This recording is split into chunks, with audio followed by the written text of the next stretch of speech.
Welcome back to Through the Waves. By this point in the process, many people realize something unsettling.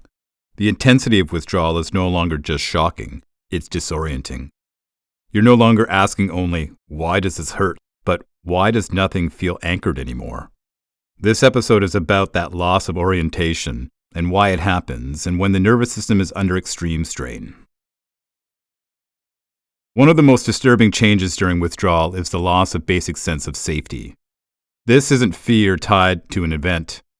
It's a background state, a constant internal readiness, as if something bad could happen at any moment, even when the room is quiet and nothing is wrong. You might notice that your body reacts before your mind does, a surge of tension upon waking, a tight chest before thoughts form, a sudden wave of unease while doing something ordinary like eating or brushing your teeth. This happens because benzodiazepines didn't just reduce anxiety. Over time, they supported the brain's ability to regulate threat detection. When that support is gone, the nervous system struggles to differentiate between neutral input and danger. The alarm system just stays on. At this stage, many people feel as though their body has become unfamiliar territory. Heart rate jumps for no clear reason. Breathing feels shallow and effortful. Muscles tighten, release, then tighten again. There may be internal shaking, weakness, or a sense that your body is buzzing under the surface. These sensations are frightening because they feel uncontrollable. What's happening is not damage, but dysynchronization. The systems that normally communicate smoothly, cardiovascular, respiratory, muscular, hormonal, are no longer timing their responses correctly. Signals overlap. Feedback loops lag. The body is trying to recalibrate in real time. It feels chaotic because it's uncoordinated, not because it's broken. Emotionally, this phase can feel just as destabilizing. Feelings may come without warning and without context. Sudden grief, irritation that feels out of proportion, waves of despair followed by emotional flatness. Moments where you feel almost nothing at all. This can lead people to worry that their personality is changing, or that something essential has been lost. In reality, emotional processing is happening without the usual buffering. The nervous system no longer smooths the edges of feeling. Emotions surface abruptly and retreat quickly, leaving you feeling unsteady and confused. This does not reflect who you are. It reflects a system under strain. Thinking itself often becomes exhausting during this stage. Concentration is difficult. Memory feels unreliable. Conversations feel overwhelming. Even small decisions feel very paralyzing. This can create fear about long-term cognitive damage. What's actually happening is resource diversion. The brain is prioritizing basic survival and regulation over high-order thinking. When energy is redirected toward keeping the system stable, mental clarity naturally suffers. This improves gradually as the nervous system regains balance.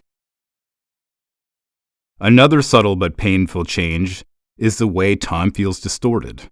Days feel endless. Weeks blur together. The future feels unreachable or unimaginable.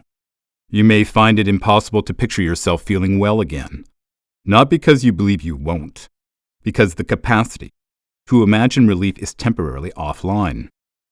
This loss of future orientation can feel suffocating. It's important to understand that this is not insight. It's a symptom. The nervous system stuck in survival mode focuses entirely on the present moment. It cannot project forward because it's too busy managing now.